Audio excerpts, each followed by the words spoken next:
Everyone wants more sex, better sex, and there is a huge amount that we can do that can guarantee great sex for the rest of your life. So the best place to start is Dr. Karen Gurney. She is a clinical psychologist and psychosexologist that has been helping individuals and couples overcome sexual problems for 20 years. She's lead psychologist in an award-winning NHS sex clinic. This might be surprising to some people.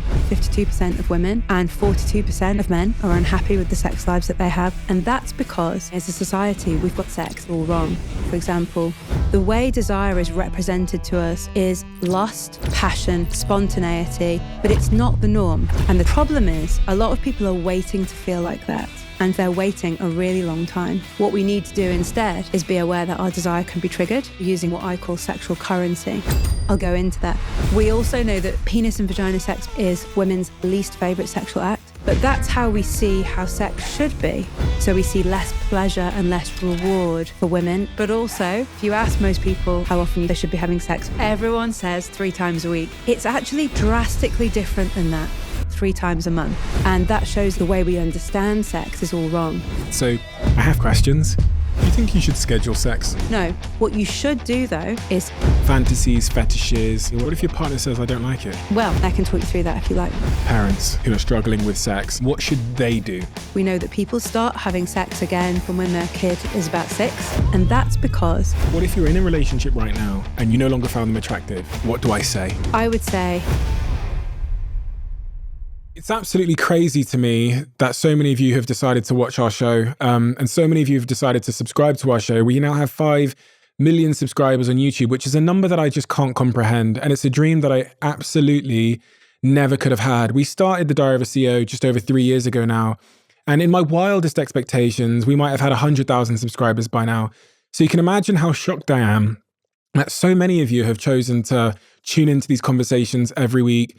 And spend some time with us. So thank you. And I made a deal with you. I made a deal that if you subscribe to this show, that we would continue to raise the bar. And in 2024, we're going to raise the bar like never before. I've been working for the last 9 months on a surprise for all of you that have subscribed to this show. And I'm very excited to deliver that for you. The production's going to change. We're going to go even further with our guests, and we're going to tell even more global stories. So as always, if you appreciate what we're doing here, the simple, free favor I'll ask from you is to hit the subscribe button. Let's get on with the episode.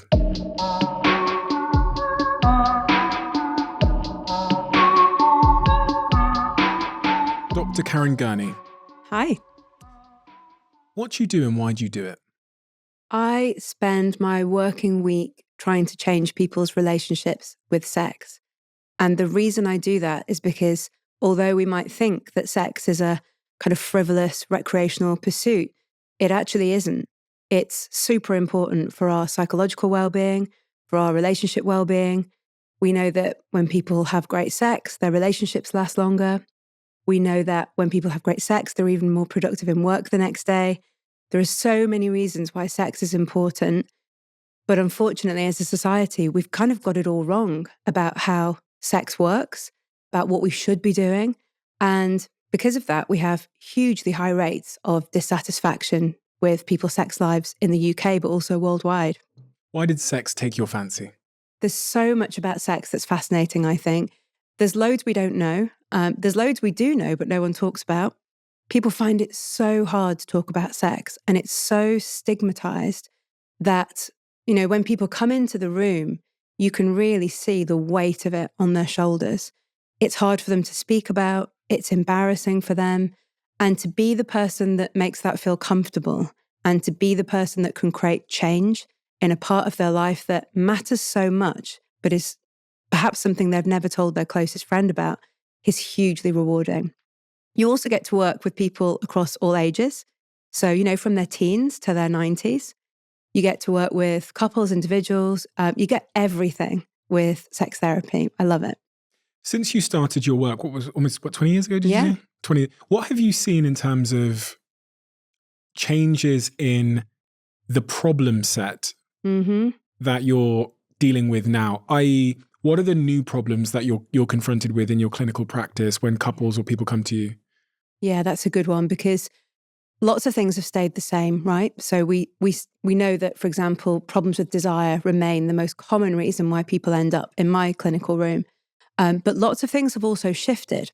Data actually shows those shifts over the last few decades. So we have long-term data into the lives of people in the UK in terms of their sex lives. And we know that we're having less sex this decade than we were the decade before and the decade before that. So the amount of sex we're having, for example, is going down.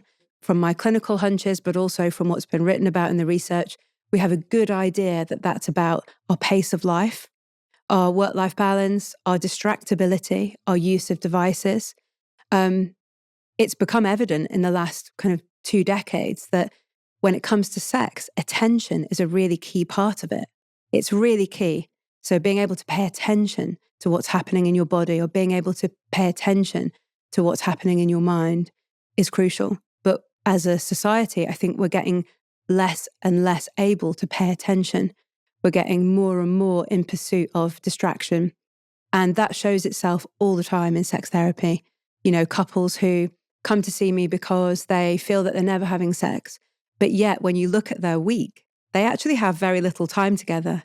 And the time together they do have, they're both busy scrolling, they're watching Netflix and scrolling, they're perhaps doing 3 things at once, they're checking their work emails. That's taking them to a whole new cognitive place of stress. And so it's no wonder that people don't have space for their desire to emerge. And that's definitely a newer phenomenon. It kind of made me think of some of the things I was reading about in your books, where you say that couples and individuals who do mindfulness practices are those that typically have the most desire. I think the quote is from your newest book, which is, the book is called How Not to Let Having Kids Ruin Your Sex Life. Yeah, it's a bit of a mouthful. It's a great title. It says, research tells us that women who find it easier to have orgasms are typically more mindful in everyday life and find it easier to be in the moment during sex. That's right. Chapter 3. That's right. So there's an enormous amount of data about attention and sex. And obviously one of the ways in which we can sharpen our attention is mindfulness. We know that mindfulness works across a range of challenges that we face, whether it's pain management, whether it's sleep, whether it's about appetite regulation, all kinds of things. But when it comes to sex, it's super powerful. So when you're distracted during sex, and we know that over 90% of people have non-sexual thoughts during sex. Okay, so everyone gets distracted. We know that from the research. But what happens when we start to get distracted most of the time, or when those distractions are what we call cognitively salient, which means they're worrying or they're particularly stressful, like, oh, I'm not going to come, or what if I don't stay hard, or is she enjoying this? Those types of distractions. What happens is our distraction is basically turning down our arousal, like turning down the volume on the TV. So it becomes harder for our bodies to respond, so to stay aroused, for example. It becomes harder for us to feel anything, so our pleasure is turned down. It becomes harder for us to come. And ultimately, over time, it gets in the way of our desire. On the contrary, if we work on that distraction, either by trying to remove them or trying to tackle the worries at their root cause, or trying to promote our ability to pay attention where we want it to be, so that's sexual thoughts, sexual sensations, pleasure, then it's like turning up the volume. And we've seen plenty of research that demonstrates the enormously powerful impact of mindfulness on sexual response. I can think of times in my life where, because I was stressed or worried, when I got in bed, I was worrying about something or stressing about something at work. Yeah. My partner tried to have sex with me and I had zero chance of getting aroused. I could not get an erection. And I remember those moments and thinking, oh, God, she's going to think that it's about her, but really it's because of this thing I have on my to-do list.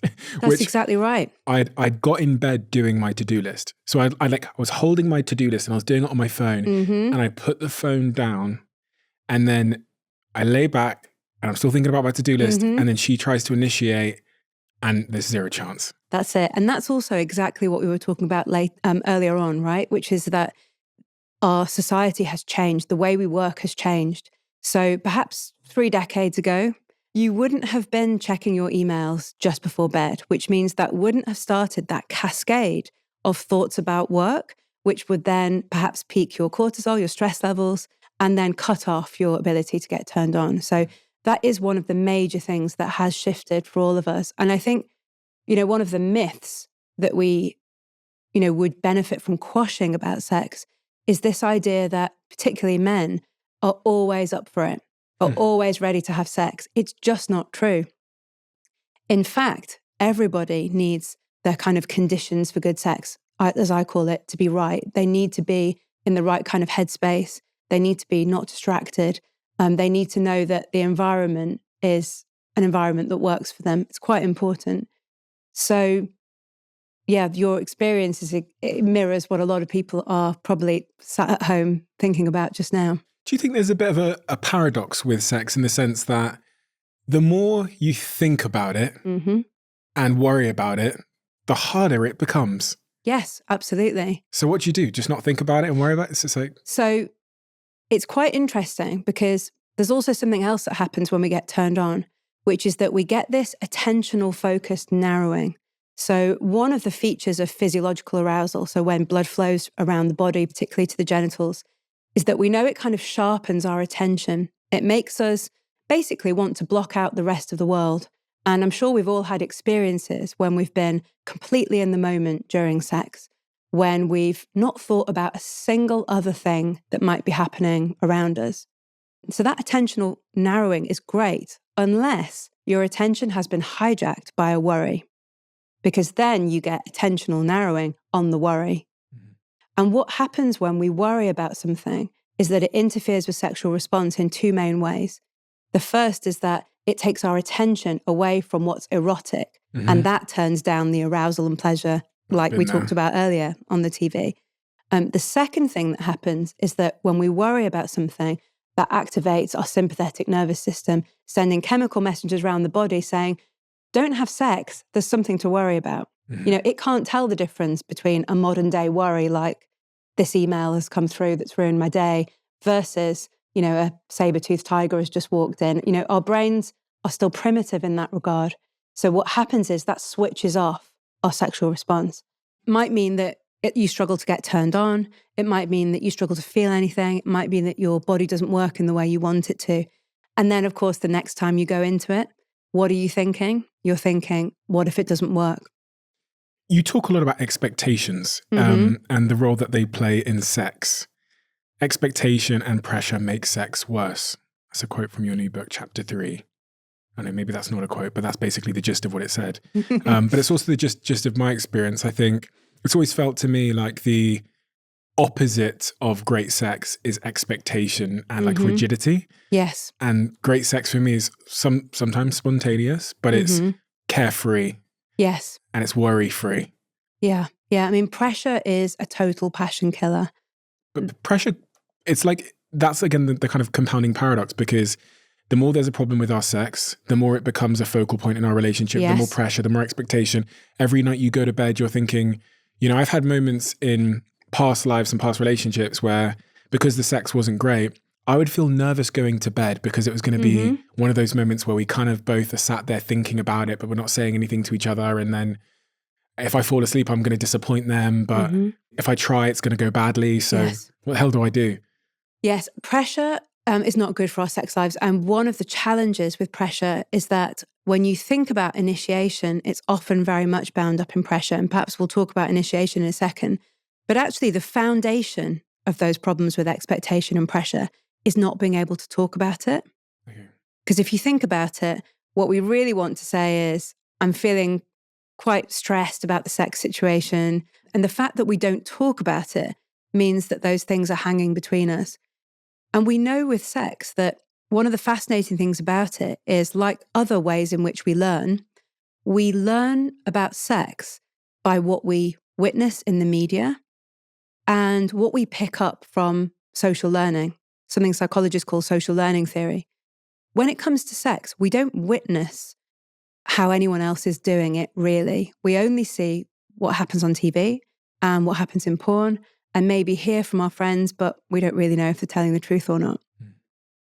So what that means is My guy friends all lie about it. Yeah, everyone does. They're all stallions in that. No, I'm joking. They're all very honest. There's actually a fascinating sex research fact, which is one of my favorite facts, which is that men, when they say the number of sexual partners that they've had, are more likely to round it up to a 0 or a 5, a number ending in 0 or 5. I think that's a great sex fact. So what that means then is that we're all living our sex lives based on something we call sexual script theory. This is a concept that organically came out of the work of some sex researchers in the 70s called Gagnon and Simon. And they discovered that actually in the absence of talking about sex, we all have quite set ideas about what our sex lives should look like. And we've picked this up from the media, from how people talk about sex in popular culture, in how we've used language. What this means is that we have a set of ideas, and this includes things like penis and vagina is the main course of sex, and everything else isn't really sex. And language backs that up, doesn't it? With the use of the word foreplay, kind of relegating any other type of sex to less than, and the use of the word virginity, which we only really use to refer to penis and vagina sex. So all of these things tell us, well, that's what real sex is. And then you hear people talking about that and backing that up with things like, well, we did everything but, which is like, we didn't have sex. But you did have sex because you were sexual together. So what happens with these sexual scripts is that they benefit us to some degree because they reduce our anxiety. That's what sexual scripts are there for, to give us some idea of what's expected.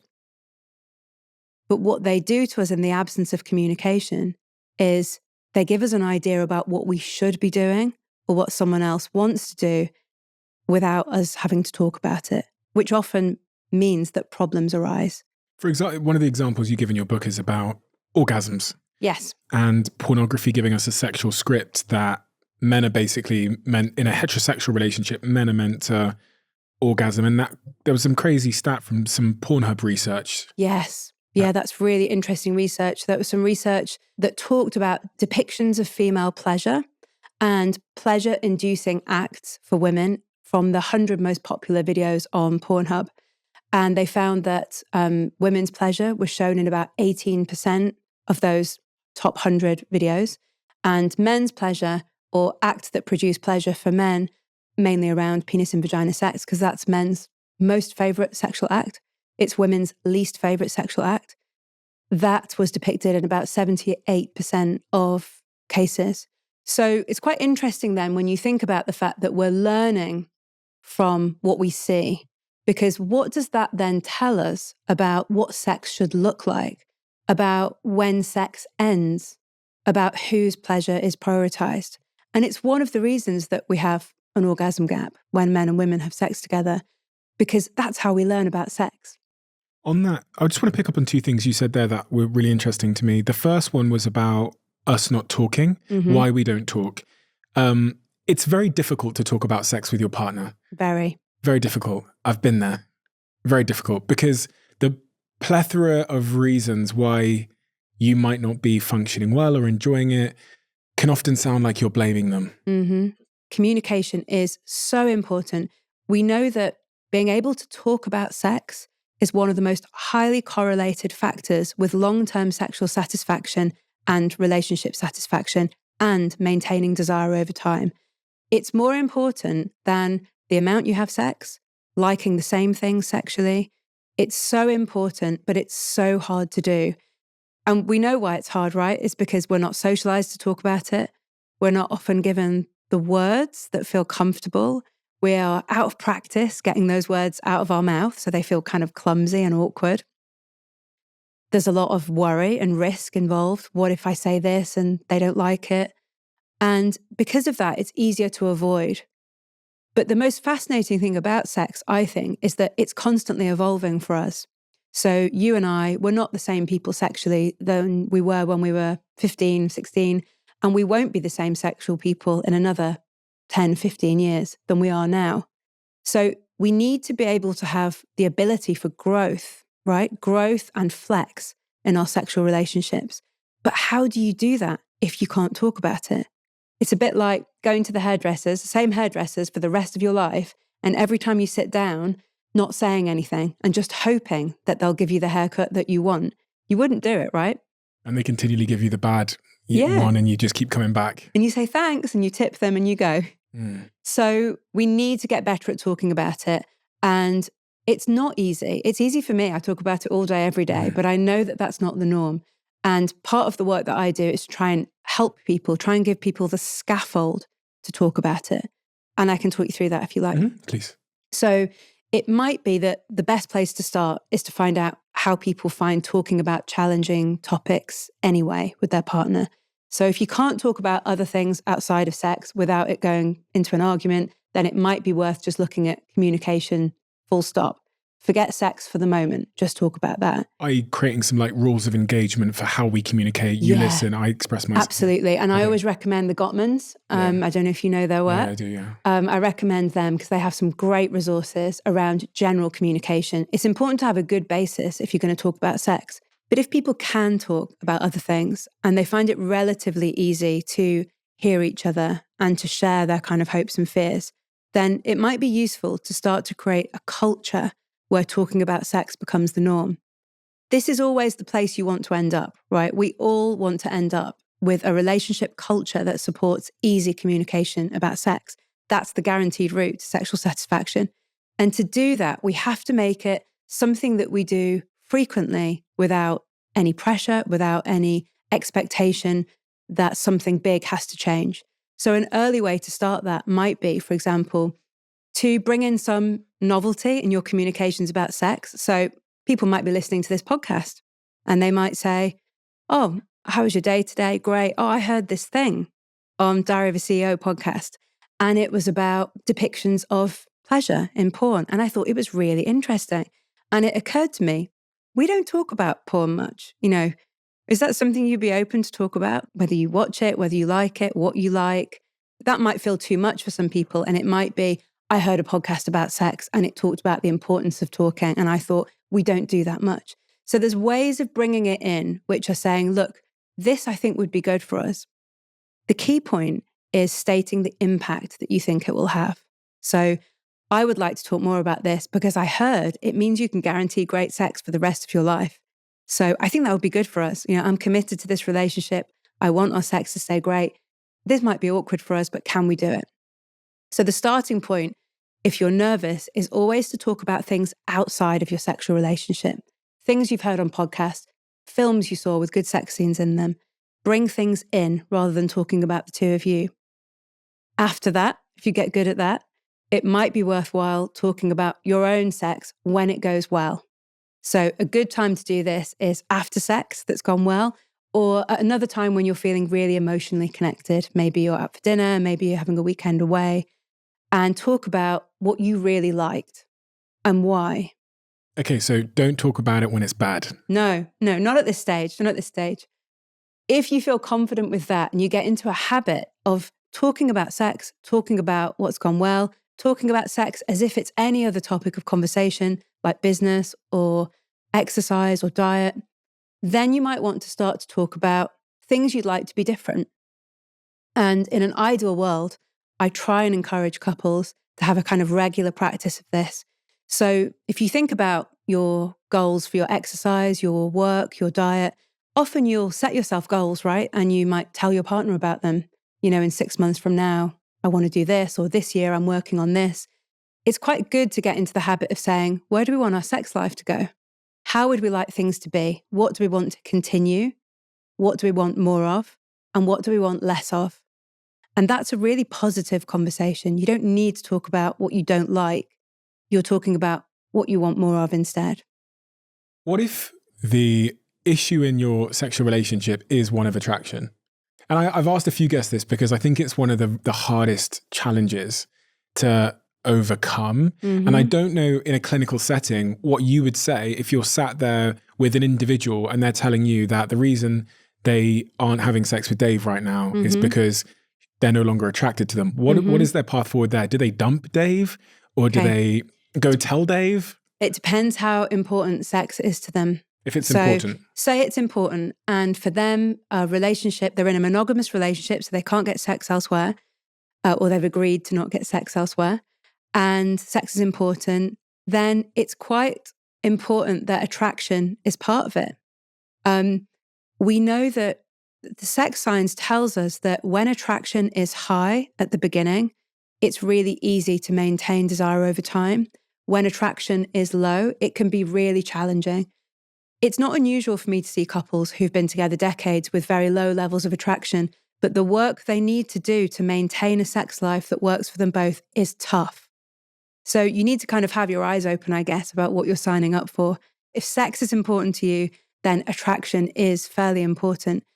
I think it's also maybe useful to say that attraction can wax and wane, and it might be worth examining what's going on there and whether, there is a certain situation that you find yourselves in as a couple, or whether they're at the moment going through some stuff that maybe makes it harder for you to see them in that light. Yeah. Sometimes attraction can come back when those relationship contexts are worked on. But if it's never been there from the outset, if it's a very strong sense of a lack of attraction, if someone's eyes have already moved to someone else, then it may be useful to address it. And attraction's not just a physical thing. People think of attraction as being physical. It's a psychological thing as well. Absolutely. Absolutely. And, attraction can vary in relationships depending on what's happening in the relationship dynamic. So a common thing that I've written about in the new book, 'cause it's a book for parents really, is around the dynamic of what it feels like to have a partner who feels like another child. So the idea that you might be having to care for them as well, make their lunches, kind of buy their clothes, tidy up after them, that we know from sex research that that's a super unsexy dynamic. And that is something which often falls on women in straight relationships once kids arrive. And that kind of dynamic can shift attraction and may well shift back if that dynamic is addressed. So your new book is called How Not to Let Having Kids Ruin Your Sex Life. That's right. Why did you title it that? I just thought, let's say what it is. And that's exactly what it is. It's a guide to not let having kids ruin your sex life. Does that tend to happen? Oh, I've not yeah. had kids yet. Oh, yeah. So it's so common.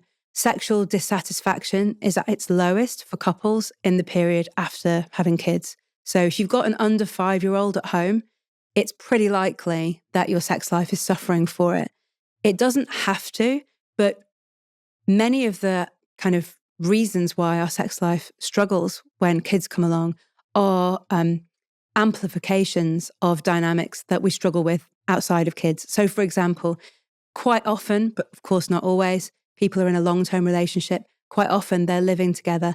Being in a long-term relationship and living together are two factors which reduce your desire over time. So you're already starting from that point. You may have also been trying to conceive. You might have had problems with fertility, with miscarriage. Sex might have got boring, but you might have had to do it anyway. You've then got pregnancy, which for some people is a golden time of sexual exploration, but for some people means, for one reason or another, they don't have much sex. And then you're expecting to get back to your sexual life when you're getting no sleep, when you're stressed, and when you've got another kind of 37, 40 hours of work a week to do, which is the parenting week. So there's so many reasons why it's challenging, and that's why I wrote the book. Is there a certain demographic of person that you're most likely to see in your clinical practice? And is it parents? I see people of all ages. I probably see people mostly in long-term relationships. I think people know that desire is my specialist subject, so people tend to seek me out, particularly around desire. I see a lot of parents. I also see a lot of non-parents. But, parenthood brings additional challenges for people to navigate.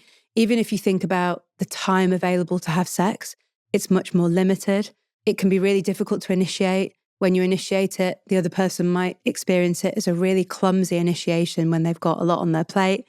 These are all just, as I said, amplifications of what you might get in long-term relationships generally, but it tends to be the more challenging wedge of the pie.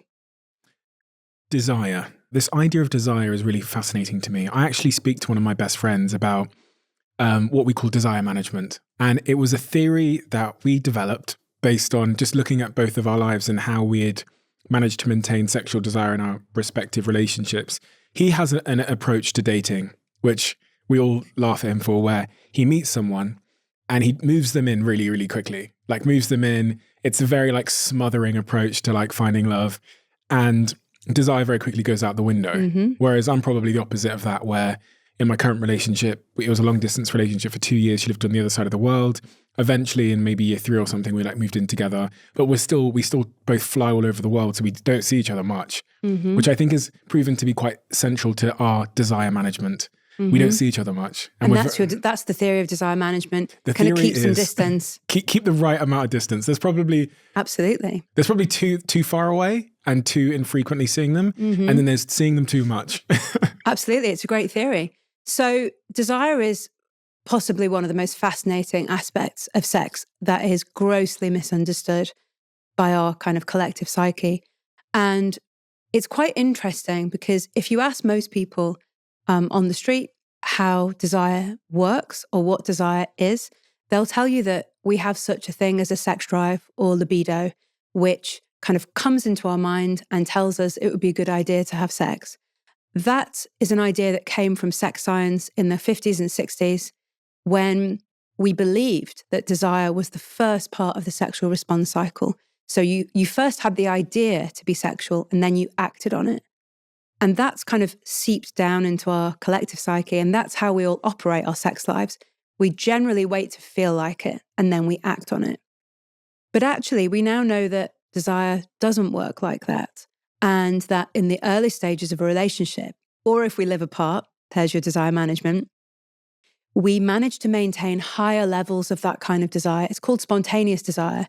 And it happens when a partner is novel or less familiar to us, or perhaps when our dynamic with them isn't diluted by other roles. So for your friend that moves someone in, that person then becomes a flatmate.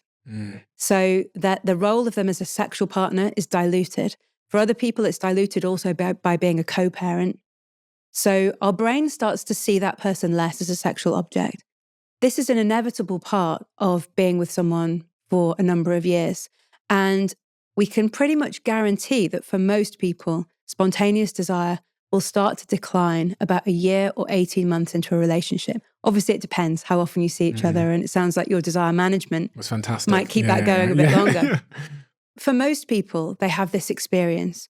And we know that this happens for everyone, but that women struggle to maintain this more than men. So in the UK, we know that 34% of women and 15% of men are worried that they don't feel like sex enough. And that's because they've seen a drop in the spontaneous desire.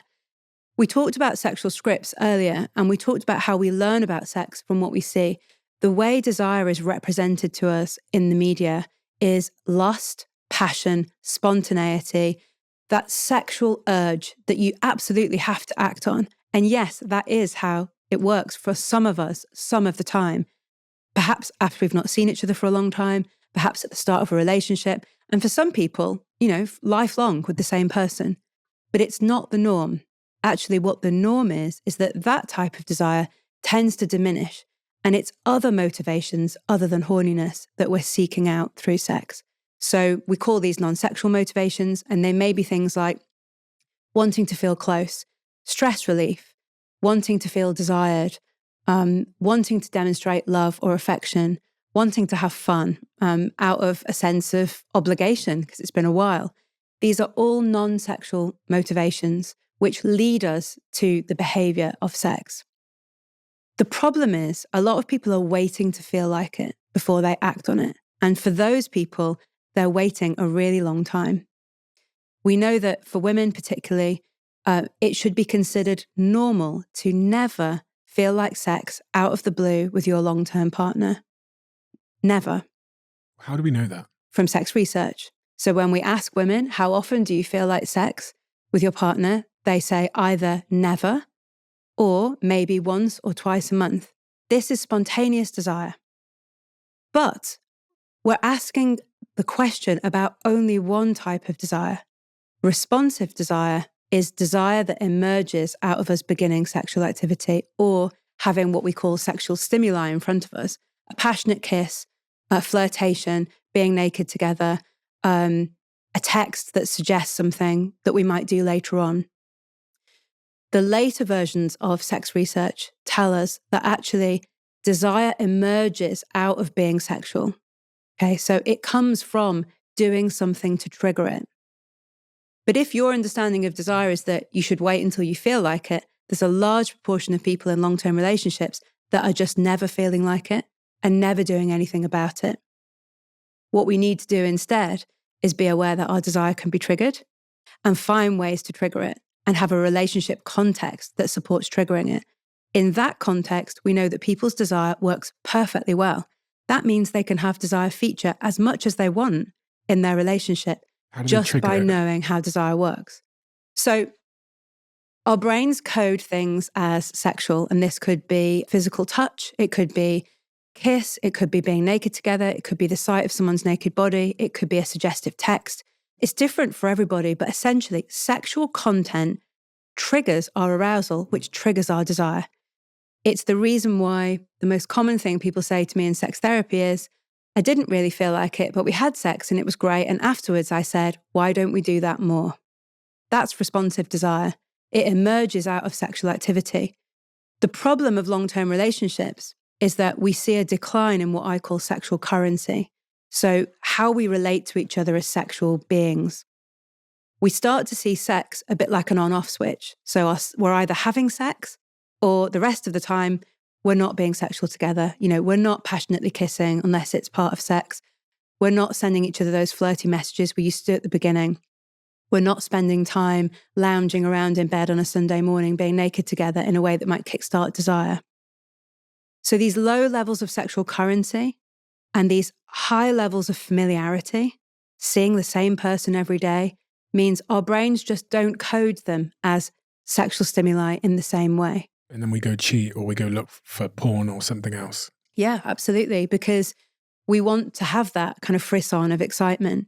Can I just clarify that sexual currency, this definition, basically means, if I think of this in a financial context, if you see someone as being highly sexually desirable, they have a high sexual currency in your mind. Not quite. Okay. So think currency more like charge.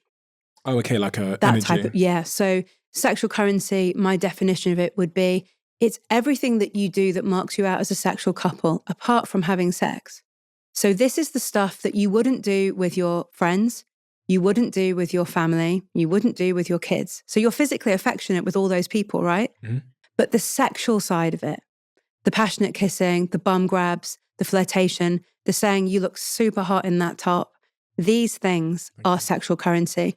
So if we think about our sex lives not as this on-off switch of the, 18 minutes, that's the average for men and women when they have sex together, this 18 minutes of having sex, however often you're doing it. If you think of your sexual relationship as something which is always happening, something which you're always nurturing, you can imagine the power that can have on both triggering desire, but also meeting those sexual needs. I'll give you an example that I wrote about in the new book, actually, because parents obviously have limited time available to have sex, and raising sexual currency is one of the ways you can increase sexual satisfaction, even when you can't have any more sex. So if you think about an example of a straight couple whereby he is feeling that her lack of interest in sex means that she doesn't desire him as much as she used to, and he's worried about that because for him, that means their relationship is in crisis. She might look elsewhere. And also, he doesn't feel so good about himself. He wants to feel desired. We all do, right? He gave me an example of a time when they perhaps attended a function and they were in the lift. And as they went up in the lift to get to this function, she pushed him against the lift and kissed him really passionately for the 10 seconds they were in the lift. And then they got out the lift and they carried on with the function.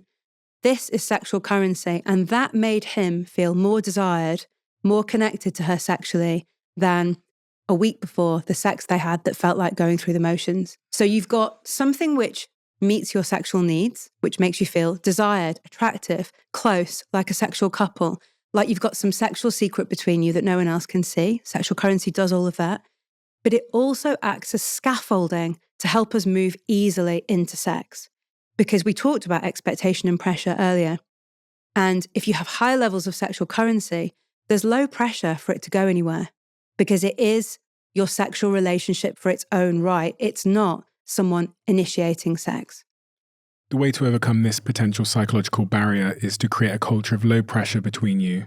You say that sex should be trivial and often, not rare and crucial. Absolutely. Yeah. So trivial and often. I always know that my work with couples is done when they find it really easy to invite each other into sex and really easy to turn each other down. Because what happens when we have low levels of sexual currency and when sex has become an issue is that everything's riding on initiation. So the person initiating waits. They ignore all the other times they want to initiate it because it's quite stressful, and they wait until the time it really matters. Maybe it's an anniversary or a weekend away or something where it feels like you should have sex, and they initiate it. And there's so much riding on it that the other person knows there's so much riding on it. They feel pressure. Pressure's a desire killer. It doesn't happen. And then the initiation will be even rarer moving forward. More pressureful. More pressure, exactly. What we want instead is a kind of trivial and often way of sexually relating, high levels of sexual currency, high levels of initiation. So you find it easy to say to your partner, by the way, at work today, I was thinking about doing this to you when we get home. And your partner can say, that sounds really hot. If only I didn't have this meeting tomorrow on my mind. Let's come back to that on the weekend. So you can let somebody know that sex is on your mind. You can invite someone into something which might be a passionate kiss, might be, let's go to bed early and talk about our day, knowing that that is sexual stimuli, which might trigger arousal and desire. But also it acts as a way of triggering that initiation. It makes it easy to initiate if you're doing it often and if there's low pressure. Do you think you should schedule sex? No, never ever schedule sex. Because you said, let's come back to it on the weekend. I was thinking, fuck, that's just ruin the weekend. I'd like it to be spicy and spontaneous. So it's one of our sexual scripts that spontaneous sex is better. And I don't necessarily agree with that, but I do agree with the idea that scheduling sex just creates pressure for everyone.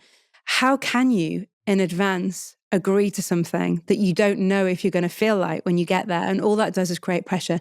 What you should do, though, in today's day and age is schedule physical intimacy, schedule some type of sexual currency, because we're so busy. If you don't do that, when is it going to happen?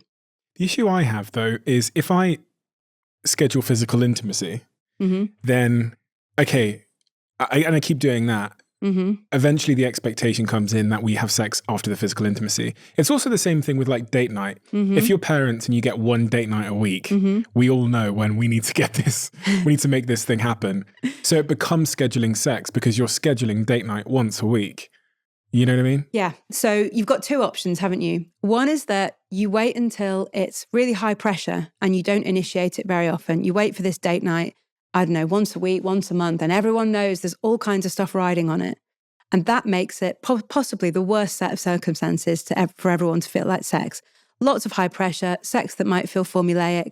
Everyone's distracted. That means they can't get into it. It's not great sex.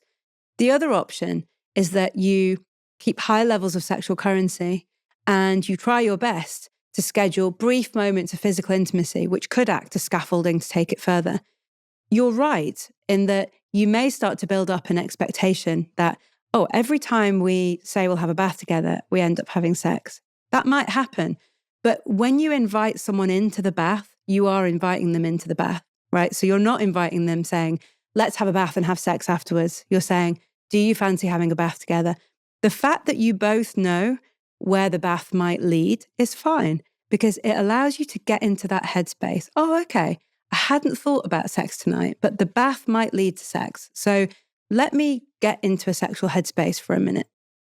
So that's quite useful. The problem comes when you say to them afterwards, you said you wanted a bath and we've not had sex. Well, that wasn't what you invited them into. You invited them into the bath. So you have to be okay if it doesn't lead to that. But if you initiate these types of things more, if you think about it, a scattergun approach, more of them are likely to go where you want them to go versus that one time of high pressure.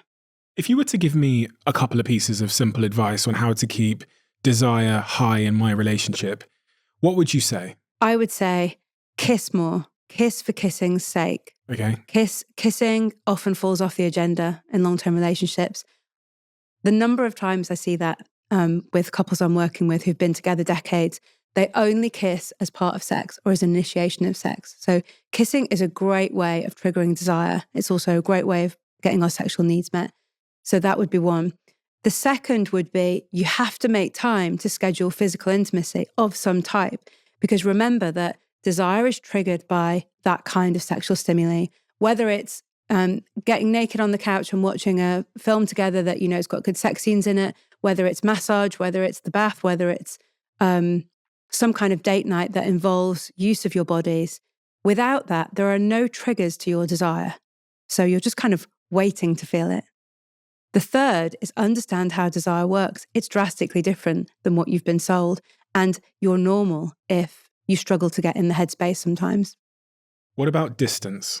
And this idea of like, you talked about how they kind of, your partner can lose their sexual currency if they become a carer, or if, I've heard before, if they become like too much of a mum or a dad in your mind and they stop becoming a sort of sexual partner. Relationship dynamics are quite fascinating, as you say, because when we talk about them, we often hear things like, well, obviously, if you're experiencing great amount of relationship conflict, it's going to affect your sex life. I mean, that's, of course, right? We all know that to be true. But actually, it's the subtle dynamics that are quite important.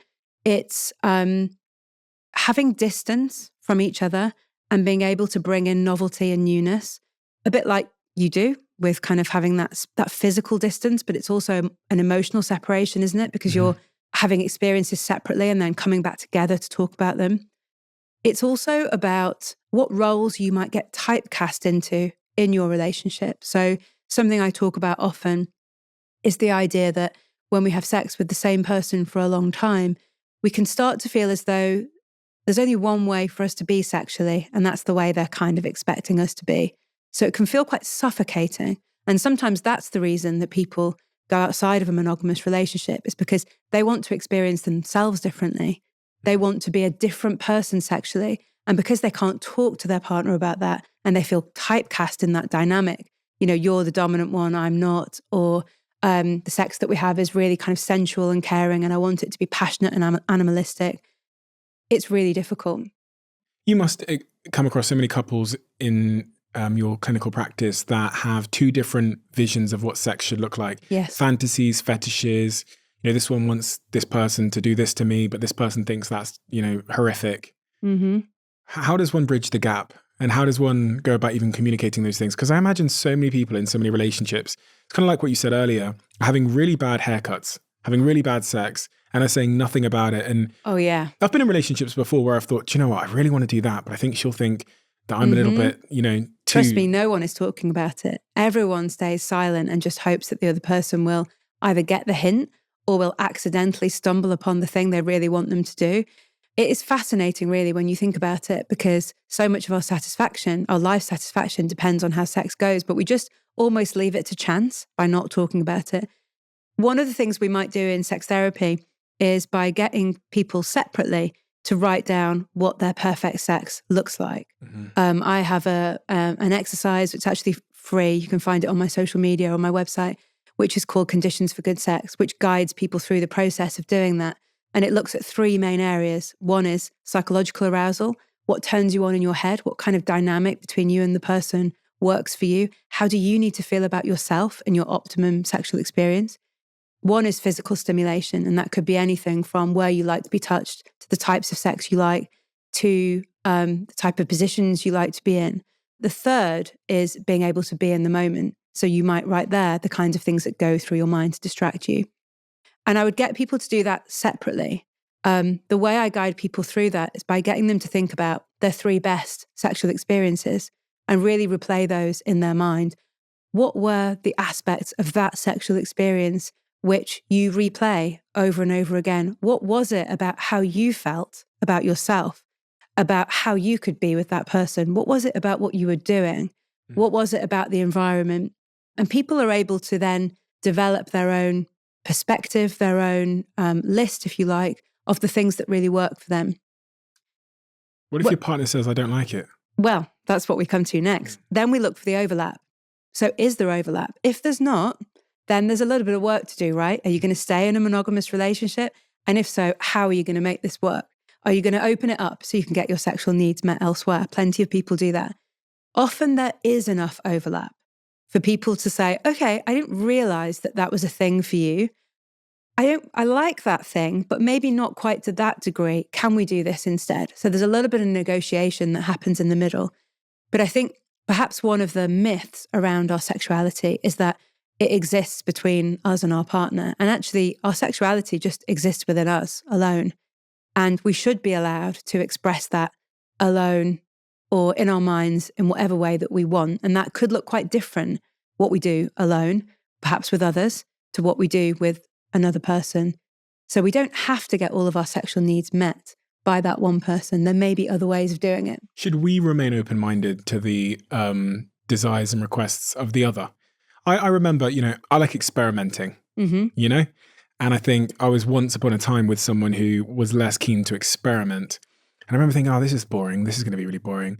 And then over time, I think I was able to introduce things slowly that opened their eyes to experimentation. And then they love experimentation. We had the best sex of our lives. Okay. Because we introduced things, we experimented more. But I remember reflecting in that moment that I could have easily walked away from the relationship when this person said, oh, no, that's weird. I don't want to do that. Yeah. And it may be that if this other person had done their conditions for good sex, they may have written down under the psychological arousal part, I really need to know someone, or I really need to trust someone before I can do things that are outside of the normal sexual script, right? Makes sense. And experimentation could be part of that. I think it also comes down to how you want the kind of personality of your sex life together to be. So I think for some of us, experiencing kind of thrill or joy or pushing boundaries or experimentation in sex is a key part of what really ticks us along, what really keeps us going. For other people, it's just not. It's that they want sex to be predictable, intimate, fun, but close, without anything outside of the ordinary. So I think it can be quite useful to think about, what do we see as the sexual personality of our relationship? How do we want it to be? What would make us feel most alive? And that's where creating a culture of talking about sex is helpful, because without that, how do you know? Earlier, you used a phrase, you said when we were talking about vaginal penetration, you said it's women's least favorite act. Yes, it is. Yeah, so we talked about sexual scripts. Penis and vagina sex being the main course of sex is very much a dominant sexual script. And there are many reasons that's dominant. And it's something that we know from sex research that if you ask people, and they have done many times in sex research, to recount what sex looks like, people will recount a set menu of sex. That is, you start with this, then you do a bit of that, then you go to the main course of penis and vagina sex. The kind of American audience will know that as a kind of baseball analogy. And I think worldwide, we know that analogy too, right? That's how we see how sex should be. But what's most fascinating about that is that suits men's anatomy more than women's. We know that the majority of women, about 80%, don't orgasm from penetrative sex, because obviously it's all about the clitoris. And so that's why for women, their most favorite sexual acts are things like people using their hands to stimulate their clitoris or receiving oral sex, not penis and vagina sex. They rate that the least pleasure-inducing sexual act. For men, it's different. It's the highest pleasure-inducing sexual act, right alongside masturbation, actually. What's fascinating is we talk a lot about desire, particularly between men and women when they have sex together, but we don't always talk about the fact that to move towards sex, we have to be motivated to feel that there's going to be a reward. And so when we're having sex that perhaps doesn't suit our anatomy as much as we'd like it to, or when there's a big orgasm gap and someone else is reliably experiencing more pleasure than we are, of course our desire suffers. We've used the word initiate a lot. Does it matter who initiates? It doesn't matter, but we know that the person initiating often experiences higher levels of sexual satisfaction in the encounter than the person who's following.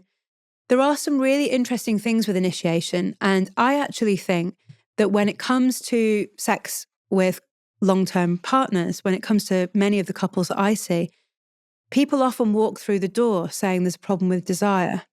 Sometimes there is, it's usually in their understanding of desire, not desire itself, but often it's an initiation actually, because if you think about it, initiation is a communication. You're basically saying, I'd like to have sex now, would you? And there are a variety of ways that people initiate. And in my experience, they can be wildly off the mark.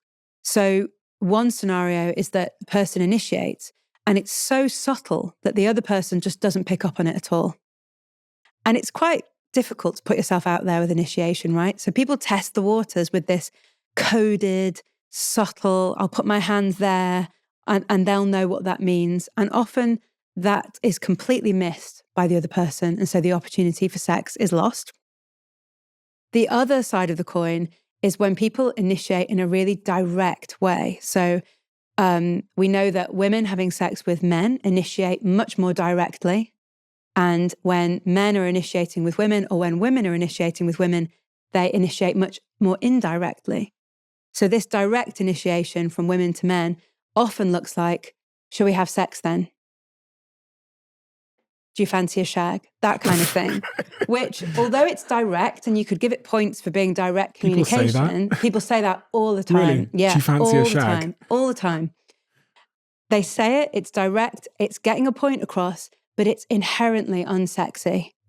And it's quite interesting because the social script of men are always up for sex means that in women's minds, often they can just say that and that will do it for their partner. Yeah.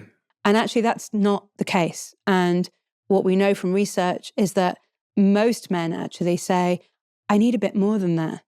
I need to feel intimacy. I need to feel desired. I need to feel as though she's initiating it because she's enthusiastic about doing it, not because she's doing it for me.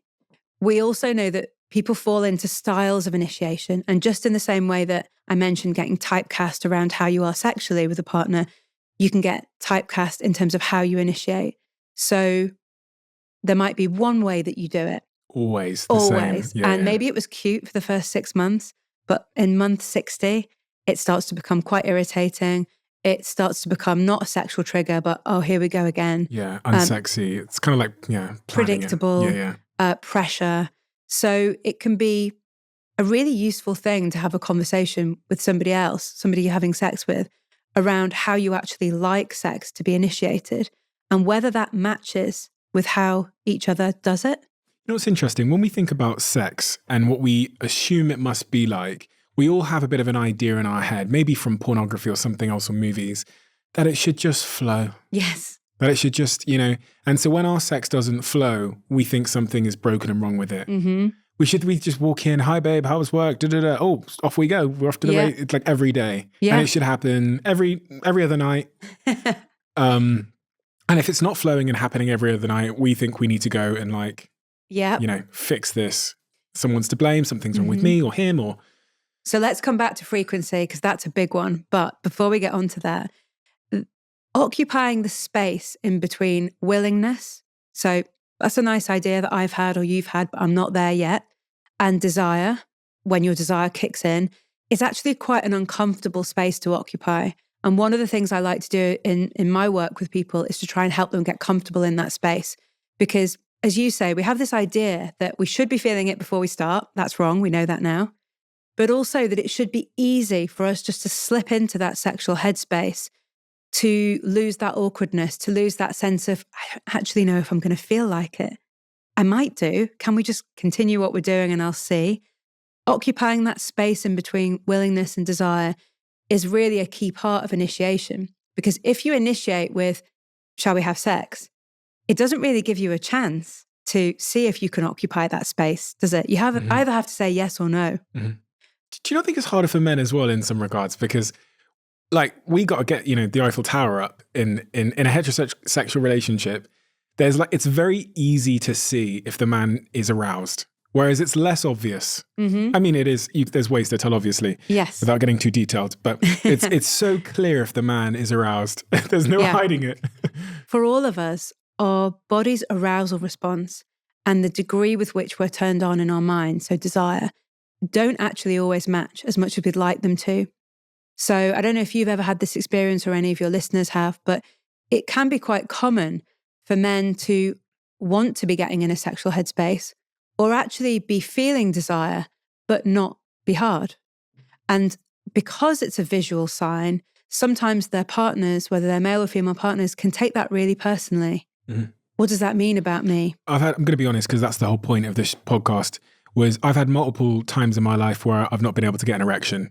And it's so awkward. And it's the minute they realize that you're not going to be able to get an erection, what do I say? Mm-hmm. What do I say? Yeah, I'm so glad you mentioned it because it's so common. And it's common because this is called arousal non-concordance. So an idea that our bodies don't always do what our brains are thinking. So you might think you want to have sex, but your body doesn't always respond. And that happens for people of all genders. It's just more challenging for people with penises, right? Because you can see it. That's what I'm saying. Yeah. So it brings with it that extra level of pressure. As soon as you've got that pressure, then as we know, your attention goes elsewhere, your worry increases, that turns down arousal, like turning down the TV, less chance of an erection. So can I ask then, what do I do in that moment and what should they do? Yes. As in, like, how do they help me in that very embarrassing moment? And what do I say? Yeah. So they first need to understand that no erection doesn't mean that you don't want to have sex. It might sometimes, of course, but if you're saying, look, I'm really keen for this, I'm just not there yet, then they need to take that at face value, okay? That's really important. Otherwise, you end up feeling as though it's a judgment on your attraction or your desire for them, which it's not. The second thing is there needs to be less focus on the need for the penis to be hard. And that comes from delineating this idea of this set menu of sex, which means a hard penis has to be part of it. There's plenty of other things that you could do sexually if you're feeling like you want to be sexual, which will move your attention back to sexual things that might really turn you on. So for example, giving oral sex is often something that a lot of men say really turn them on. Obviously, it's not for The everyone. vibrator out. Yeah, all kinds of things. Yeah. Watching someone else's sexual pleasure can really turn us on. For some people, it's really hard for them to get used to enjoying sensation when their penis is soft. They kind of want to avoid it. It'd be great if they didn't and they could be comfortable with enjoying that touch even then. But it might mean moving your attention to another person. What usually happens then is that at some point it comes back. But it only comes back if you don't worry about it and if you don't put pressure on it. That has to be not just about you, it has to be about the person you're with as well. Because, you know, if they're like, oh, never mind then, we'll just do it another time. Okay, so that's really interesting. So the foundation of all of that, though, is communication. Absolutely. Because without that, if I go flaccid and then I don't say anything about it and I just lay there like dormant, and then she's laying there dormant, and then we try and go to sleep, and then we never address it, we never get to communicate. Because maybe I did want to have sex, but maybe for some reason my to-do list was still on my mind. Exactly. And notice that the assumption behind it is that the sex that you're going to have is penis and vagina penetration. Is that even what she wants? And if we could initiate sex in a way that was clearer, if we could say to our partners easily, I'm really horny, what I'd really like to do is X, and it all be about me. Are you up for that? That's quite different. If we're able to be clear about that, what would that do to your confidence with erections? Does that make sense? Yeah. If she'd actually gone into that sexual encounter saying, you know what, all I want you to do is make me come.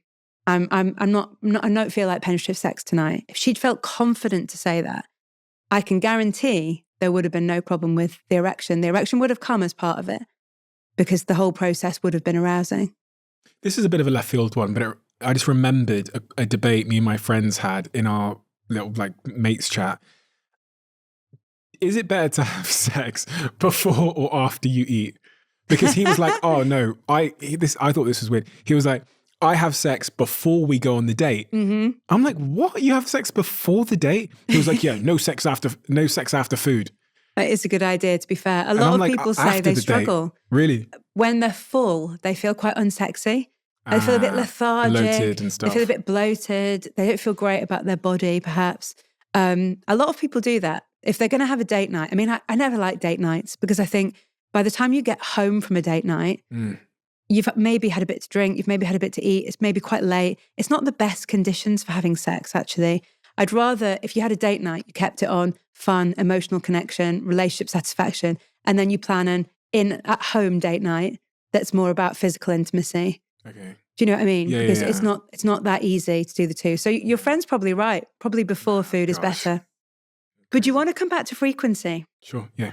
Because we talked about that earlier, and this is one of the big myths that people talk about around sex life, which is that the amount of sex that you have matters, and it really doesn't. So what I mean by that is that if you ask most people how often they should be having sex a week, I mean, what do you think they would say? Your friends or people on the street? How much they should be having sex? Yeah, a week, a month. How much do you think they'd say? 3 times a week. Everyone says 3 times a week. Really? It's this kind of urban myth that, again, forms part of our sexual script. If we're not having sex 3 times a week, there's a problem. It's actually drastically different than that. The average times people in the UK, and actually it's kind of replicated around the world. But what's fascinating is that we're using frequency as a yardstick of a good sex life.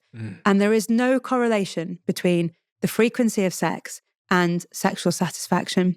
None whatsoever. So you're saying it's quality over quantity? Absolutely. You could be having sex, once a year that completely blows your socks off, makes you feel alive, makes you feel super connected, that's really exploratory, where you lose yourself in it. And that is better than having sex once a day where you're not enjoying it, your mind's not in it, it's not pleasurable, you're feeling disconnected, you're feeling awkward. So it's so interesting that we get so hung up on frequency. In fact, the average amount of times people are having sex in the UK, if people are interested, is around about 3 times a month. But there is a huge amount of variation there. So plenty of people in relationships that haven't had sex for months and are quite happy with that, and plenty of people having sex more. But I think having that average is quite useful to talk about, because actually it's quite surprisingly different to how most people perceive it should be. Over 40% of women want to be having more sex than they are currently having, which is in chapter 2 of this book in front of me, Mind the Gap. Mm-hmm. What about men? So women want to be having, over 40% of them want to be having more sex than they're currently having. Yeah, there's huge levels of sexual dissatisfaction for people of all genders. Everyone wants to be having more sex, better sex than they're currently having. We know that for women, it's around about, just over half of women, 52%. And for men, it's about 42% are unhappy with the sex lives that they have. Enormous numbers. That's UK data, 15,000 adults between the ages So men of... are typically more satisfied.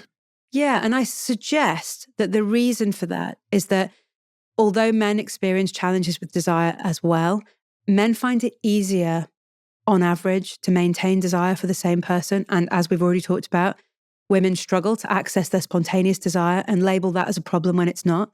I'm aware we're talking very much about straight couples because that's where we see the majority of sexual problems. But when we talk about men and women having sex together, we also see that orgasm gap. So we see less pleasure and less reward for women, which I think accounts for that slightly higher number. So you said something in between there that was curious to me. Just to confirm, over long-term relationships, the man is more likely to maintain their desire for the woman in a heterosexual relationship. That's right.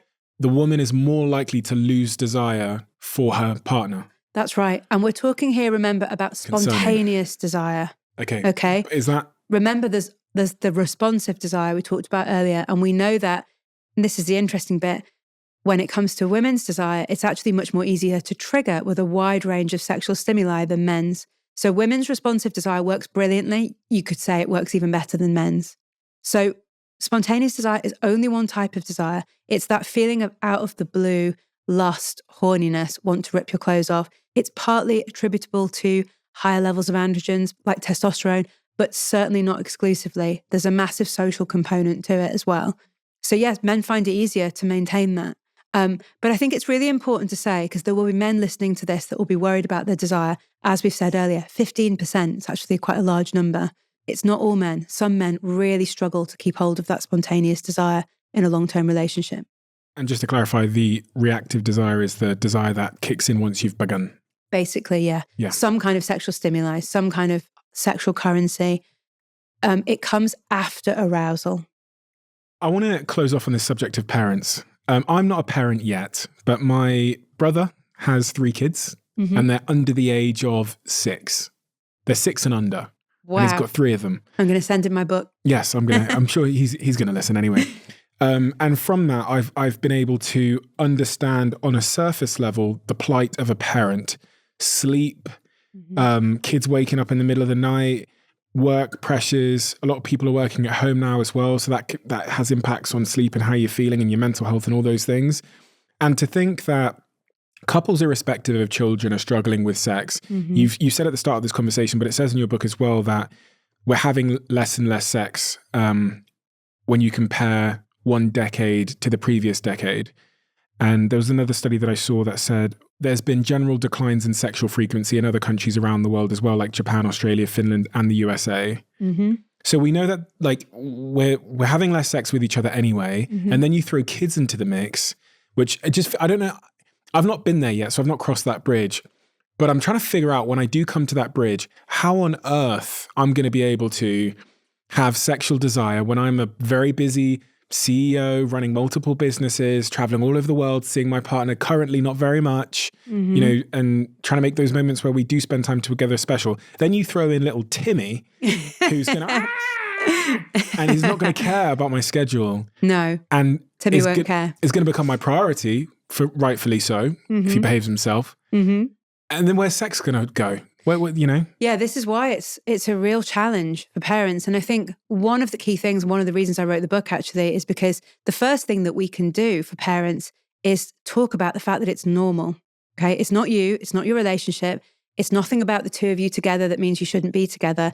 It's challenging to have a good sex life when you've got young kids at home. It's challenging for everyone. I think the second thing that we can do is explain to people what the factors are that tend to make a difference.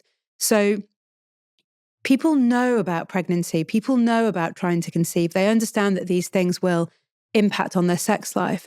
But I think the things that they don't acknowledge or don't realize as much is the trajectory that sets them on in the early stages, and the trajectory that first year of having a newborn baby will set you on in terms of that reduction in sexual currency, in terms of resentments that might start to breed and how your relationship dynamic becomes, in terms of how equal the mental load is. And we know that the mental load, so that's kind of the unequal division of labor, which often falls on women in heterosexual relationships, particularly when kids come along. We know that there's a direct correlation between couples who divide that household labor in a kind of equitable and transparent way and sexual satisfaction. So it seems quite hard to believe, but actually it doesn't have to be completely equal. But if you feel as though your partner is pulling their weight, if you feel as though it's not all automatically falling to you, we know that people generally tend to have better sex. So there's all kinds of things which parents need to know about their sex life that they don't. Is that about resentment though? Yeah, it's resentment, and it's about what I mentioned earlier about seeing your partner almost as a third child. Okay. You're the captain of the house, right? You're the boss of the house. And you have to hold in your mind everything. You're the CEO of the house.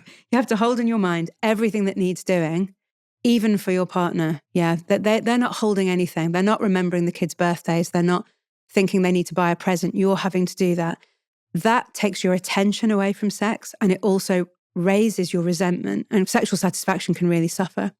But there are a few other things that I like to talk about in the book that I think are really important for parents. And one of them is I compare the journey of parenthood a little bit like a kind of navigation across the seas, right? So parenthood is the storm, and it's a storm for everyone. And there are different phases of the storm. And some of it, you just need to batten down the hatches and get through it as unscathed as you can and not worry about sex so much. That might be like the newborn phase. But then there are also parts of the journey where you might have found yourself knocked off course a little bit. And what you actually need to do is take stock of the boat and say, hold on, what's going on here? What are we doing? If we continue on this trajectory, 10, 15 years down the line, we're likely to be in a place where sex is unrecoverable. Versus if we make a small change, a degree or two to the left or right, very small changes, over the long term, we might end up in an entirely different destination. And so the book is all about what are those small changes? And this might be surprising to some people. It's not having more sex. It's other ways of increasing sexual satisfaction. So, for example, we know that when we turn each other down gently for sex, it increases sexual satisfaction. We know that when we increase sexual currency, which doesn't have to take much time, we increase sexual satisfaction. So there are many things that people can do, even if they don't feel they have time or headspace for sex, or until they have the time and headspace for sex, that can just keep that boat kind of heading in the right direction. What's the relationship there with sleep and sex then? Because obviously if I've got little Timmy crying at night time at 3 a.m., I'm going to be poorly slept the next day, which means, will that have an impact on how horny I am? Yes. Yeah, big relationship between sleep and sex for all of us. We know that if you get a good night's sleep, your chances of having sex the next day increase by 14%. So that's for all of us. When it comes to parents, there is some quite interesting data about the impact of nighttime waking on your sex life. We know that the number of times you get up in the night to tend to a child, like to go to the cot or the bed to see to a crying child, the number of times you get up has an impact on what's happening in your sex life and for your desire. So we tend to see the more times you get up, the less happy you are with your sex life. And the reason for that is because not getting a good night's sleep disrupts how the body responds to sexual response. So how the chemicals in the body that help us be prepared for arousal to build. But also it's the cognitive distraction of being woken up by something quite upsetting, someone else crying and having to deal with it, which we know disrupts the part of our sleep, the REM sleep, which actually we need for our sexual functioning. So even just knowing that as a parent and knowing that, look, if you're getting up many times a night, don't worry about your sex life for the time being. What you can do as a couple is focus on sharing that more equally. Because if one of you is getting a good night's sleep and feeling horny all the time, and another one's getting up 3 times and sex is the last thing on their mind, probably the best thing that you can do is try and share it. Is there a certain age where sex comes back in terms of your children's age? Is there like when you get to, I don't know, 10 years old, then sex comes back in typically? Yeah. So we know that people start getting sleep from when their kid is about 6. But obviously, if you've got another one that's a bit younger, then you might be starting the process all over again. So given that sleep's so important, the older they get, the better that is for people's sex lives. I mean, it's hugely variable. So there are plenty of people that start having sex again, within 3 months of their baby being born. And yes, it may be less frequent than before, but it doesn't disrupt their sex lives as much. And then there's plenty of people whereby it might take them a year to even start having sex again. And then the frequency of having sex might stay quite infrequent for some time. What's interesting, though, in how quickly people get back to it is that how quickly people get back to it is often about the habits that they've then fallen into as a sexual couple. So low levels of sexual currency, high levels of awkwardness, not prioritizing time together. Parenthood is basically a juggle of priorities, right? All the time. There's always something else you should be doing. And so the sex that you have has to be enticing enough for your brain to say, yeah, I'm going to sacrifice that for sex because there's always something else that you should be doing with your time. So it's those habits that we fall into around our sex lives that dictate how quickly people get back into it. At what point should they reach out to a person like you for help? I wish people would do it sooner. They always wait until it's got really bad. And by that time, it's fine. We can still reverse it. There's a lot we can do. But all these habits have kind of settled in. All of this awkwardness, pressure, resentment. People have moved to quite polarized positions. It would be great if people came earlier. I'd like people to think of someone like me, a bit like a personal trainer for your sex life. But you don't necessarily go to a personal trainer just when, I don't know, things are terrible. You go because you want to improve something. Or maintain. Or maintain. I'd love people to see it that way. You use the word, we can always reverse it. But then a couple of moments before you use the word unrecoverable. Now, I wanted to know, is there ever a situation, have you ever seen patients in your practice where you knew intuitively this is unrecoverable? Oh, of course. And what were the hallmarks of unrecoverability? So the Gottmans talk about the 4 horsemen and they talk about resentment as being an aspect of a relationship dynamic that often means that it can be quite hard for people to recover from that and for the relationship to survive. Sometimes when you're talking about sex, if resentment comes across quite strongly in the way that people talk to each other, it gives you a good indication that this is going to be quite challenging. I would say, though, that sometimes unrecoverable is a good outcome because we're not necessarily destined to be monogamous. We're not necessarily destined to be with one person. Yes, social convention makes us feel that that should be the case. But for some people, a good outcome is having a split and a good sexual relationship with someone else. So sometimes identifying that it's unrecoverable because it's gone so far, it's been so long. Perhaps they were never that sexually compatible in the first place. Decades later, there's tons of resentment. Maybe it is the best thing at that point, and perhaps that is a good outcome for some people. Point of curiosity, what are the types of problems that people come to you with, the types of challenges they come to you with. What is, you see a couple sit down, the first sentence out of their mouth, what are those sort of 5 most popular sentences that come out of their mouth? It would be the first one, and by far the most popular, is we have a great relationship, and it's a problem with sex, usually a problem with initiation or desire. That is by far the most common presentation. We love each other immensely. We have so much respect for each other. We have a great partnership, but sex just doesn't happen, or it doesn't happen in the way that we want. The second is probably specific problems that people have with their bodies and sex. So people that are experiencing pain, particularly painful penetration, people who are worrying about erections, worrying about orgasms, these things are all quite common. The third is probably navigating change. So we talked earlier about how sexual relationships need to be able to flex and allow growth for us as individuals. And quite often, because we can't talk about it, growth happens for one person and then they're suddenly not getting their sexual needs met. So, for example, they might suddenly decide that there's something that they're into or want to explore that they do not feel able to talk about with their partner. And without it, the sexual relationship is at crisis point. And so we need to be able to allow space for that sexual relationship to see whether it can withstand that change and growth and create that culture of growth. I was just playing in my mind all the really incredible things you must have heard from people about like their fantasies and stuff like that. And I'm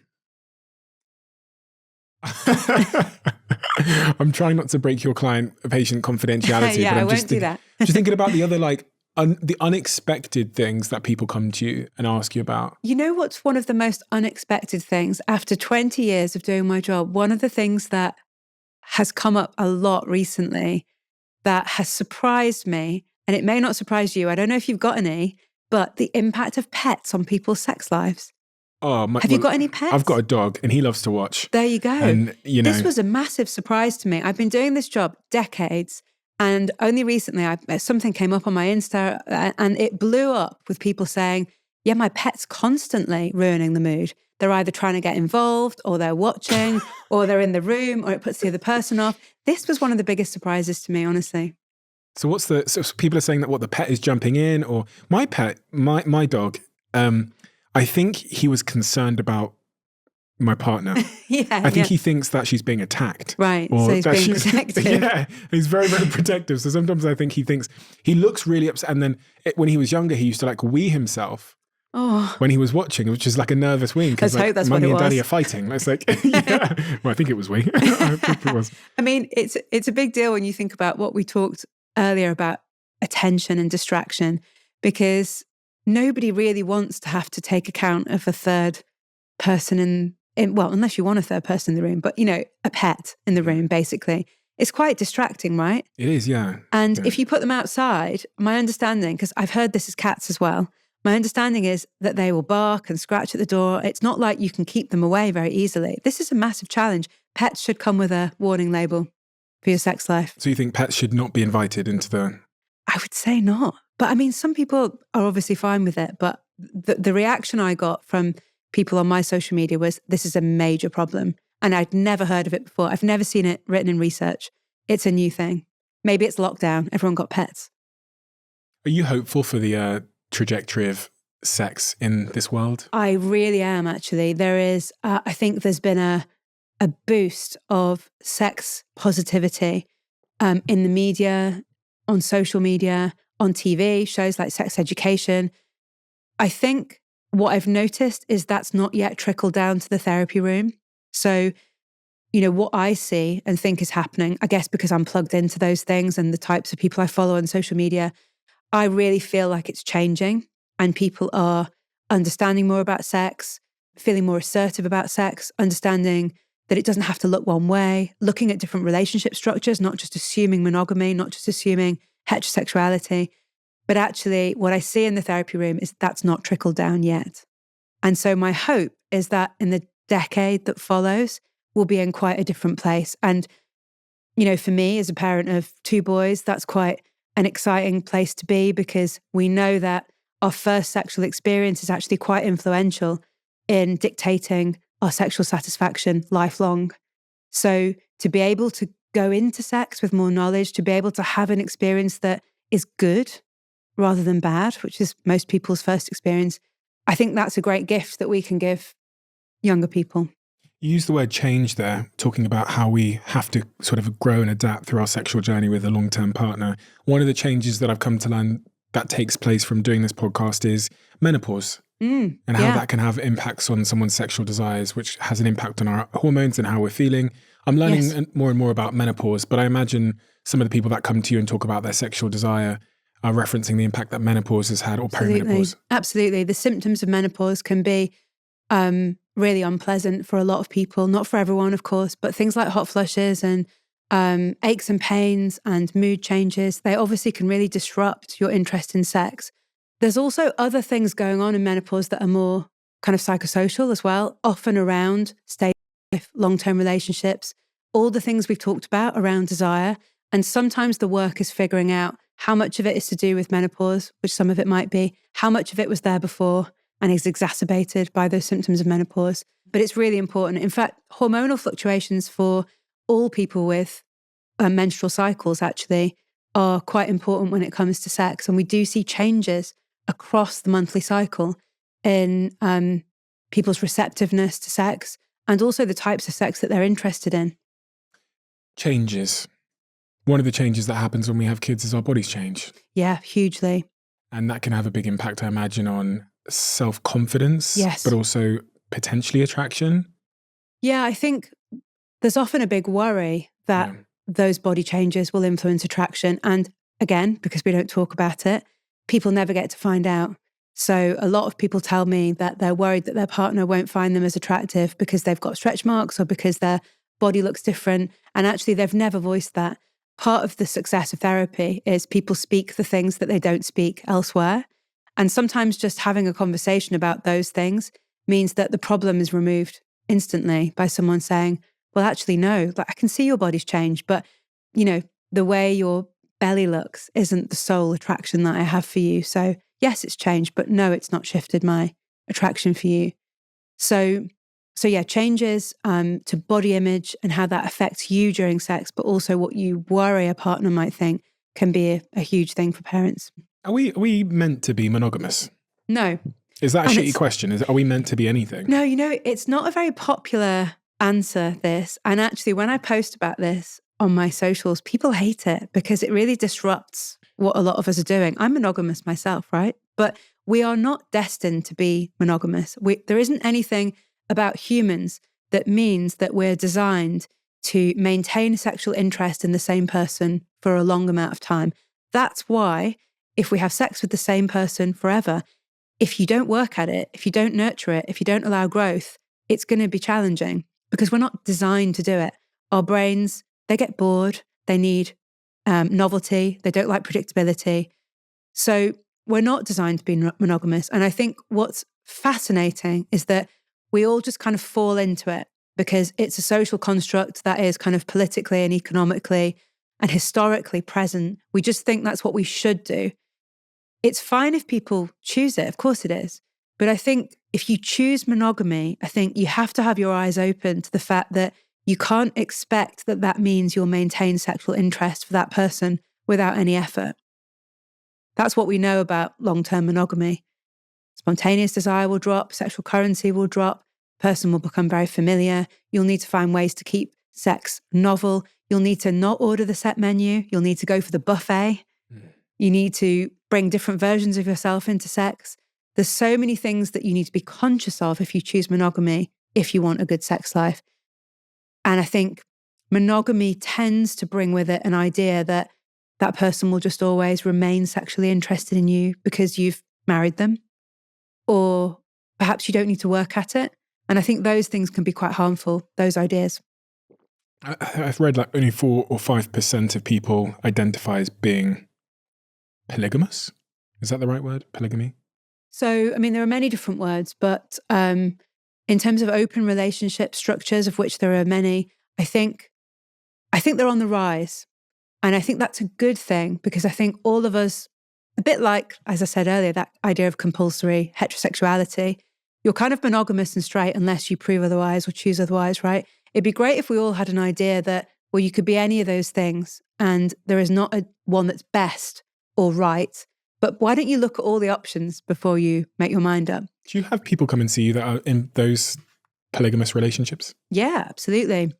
And I have plenty of people come and see me that are moving from monogamy into opening up and want to think about how they can do that in a way that privileges their kind of primary relationship.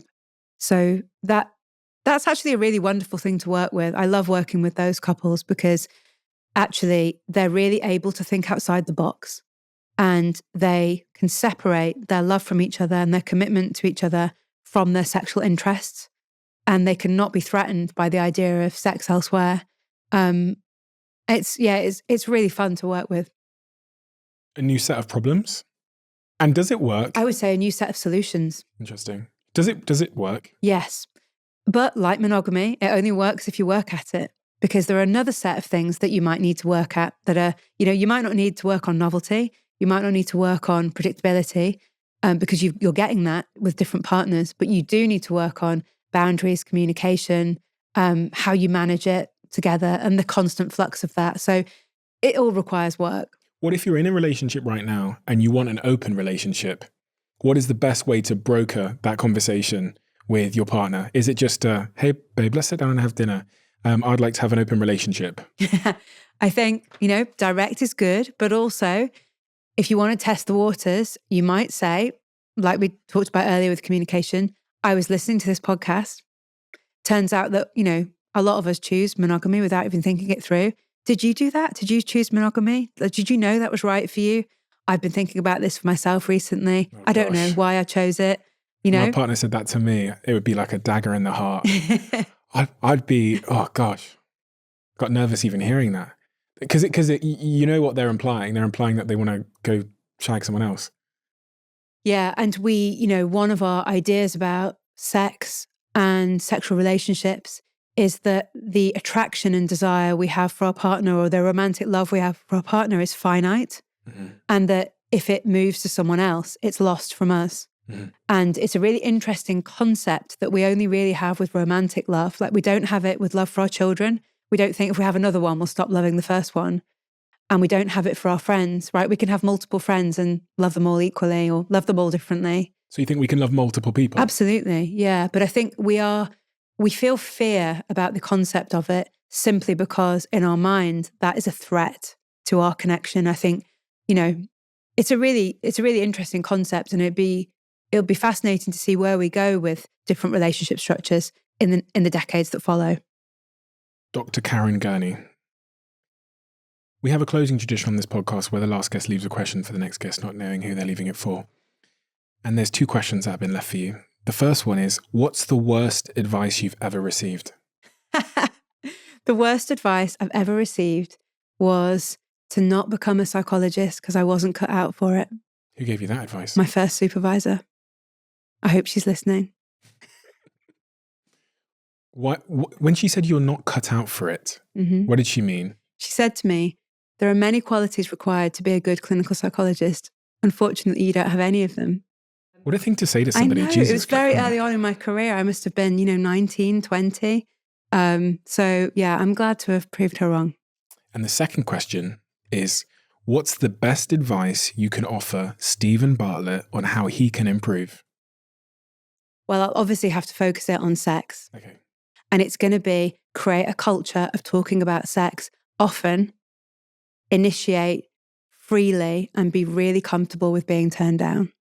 Thank you so much. It's been an absolute honor to go on this journey of sex with you. I mean, that sounds a little bit strange, but you know what I mean. We'll go with it. Yeah. To learn about your perspective on sex. It's really refreshing. I've spoken to a few people that are experts on the subject matter of sex and orgasms and everything in between, but your perspective is really refreshing because it focuses on first reframing what sex is and some of the underlying psychological barriers that we create about our perceptions of what sex is. And if we start there, then we probably won't have a lot of these other upstream symptoms of that, like misunderstanding. That's exactly of what sex is. And also, I've, from doing this podcast, had tons of parents that have contacted me asking about when you become a parent, what happens in your sex life. So your book has come at a fantastic time in culture. I recommend people go and get both books, both of which are available now, and both are incredible reads. They're really inclusive and easy to read. And your new book, How Not to Let Having Kids Ruin Your Sex Life, is essential reading for all parents that might be struggling with this. So thank you. Really Thank you. It's been a pleasure.